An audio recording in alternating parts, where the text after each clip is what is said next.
dans ma famille, bon, depuis mes grandes sœurs jusqu'à moi, il y a toujours eu l'inceste entre mes parents et nous. Il y a toujours eu? L'inceste. Le père qui couche avec la fille ou la mère avec son fils à l'âge de 18 ans. C'est comme ça, à l'âge de 18 ans, mon père a fait des rapports sexuels avec moi. Mais cela insistait pratiquement tous les jours, bon, toutes les semaines, 2 à 3 fois. Mais j'ai jamais voulu ça. Et j'ai même eu à parler de ça à ma mère un jour. Et elle m'a dit que c'est juste une tradition qui demande ça. Et c'est comme ça, ça insistait. Ça insistait, mais je me sentais toujours mal à l'aise parce que j'avais l'impression que je ne vis pas. C'est comme ça. À un moment donné, j'ai décidé d'avouer cela. Et c'est lorsque je partais à l'école, mes camarades qui m'enviaient à cause de ce que j'ai. Pourtant, bon, elles ne savaient pas ou juste ce que je vivais. C'est comme ça, un jour,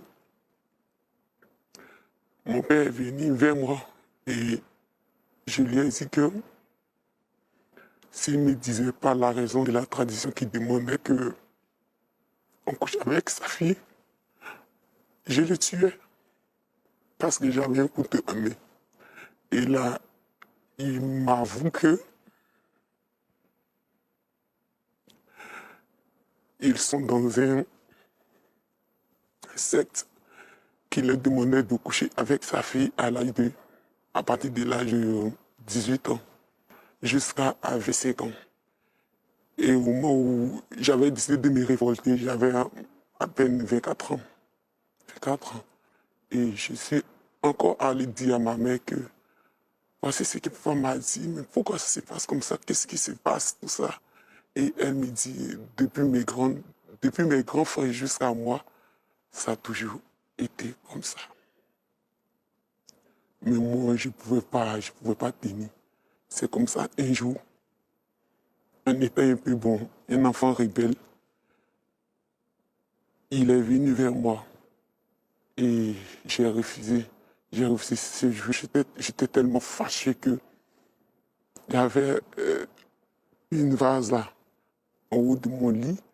J'ai pris la vase et j'ai tapé mon père. Et je lui ai dit comme ça que tu vas aller voir un homme de Dieu parce qu'un jour,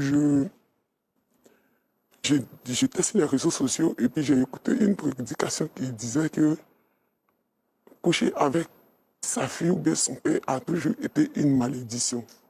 Il faut que ceux qui vivent cela puissent de donner à Dieu pour pouvoir être délivrés de cette situation-là. C'est comme ça, je les ai dit que je vais aller voir un homme de Dieu. Et je suis parti voir le monsieur. Là, il a commencé à prier pour moi. Et le règle que j'ai fait aussi est que je les ai dit que je partais voir quelqu'un. Je venais à la maison. Bon, je suis venu à la maison et j'ai vu des personnes, des grands types dans la maison. Et quelque chose me disait, faut pas, je vais rentrer. Je suis parti. Je suis sorti. Je suis parti de chez ma tante. Et là-bas, à chaque fois que je dormais, je me retrouvais dans des endroits où on me demandait d'intégrer les sectes parce que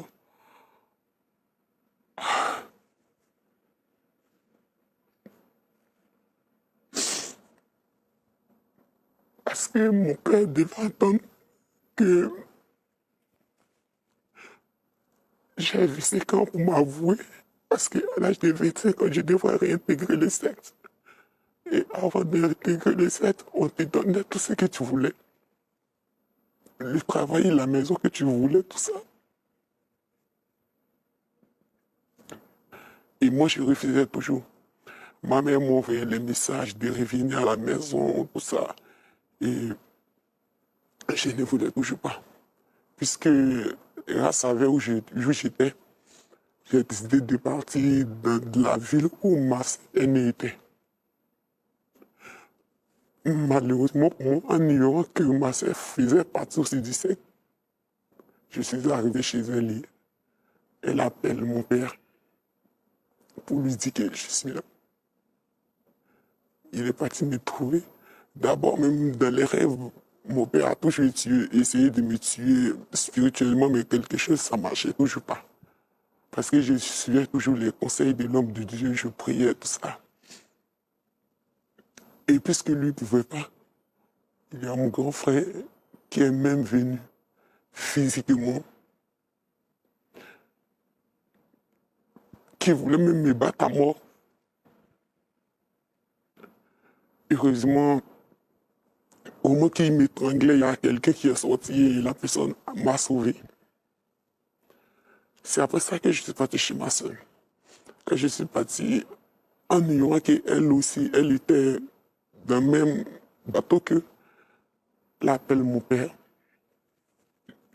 Il arrive là-bas et il me dit où j'intègre le secte, où il me tue.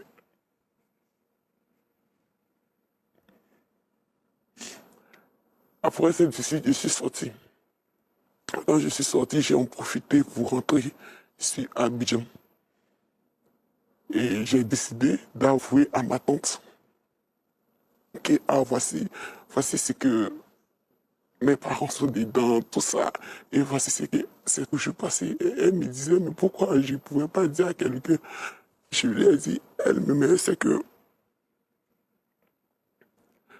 mes parents nous ont toujours bon pour dire, on est jargon pour dire lavage de cerveau, qui nous faisait croire que tout ce qu'un parent pouvait faire à son enfant était normal.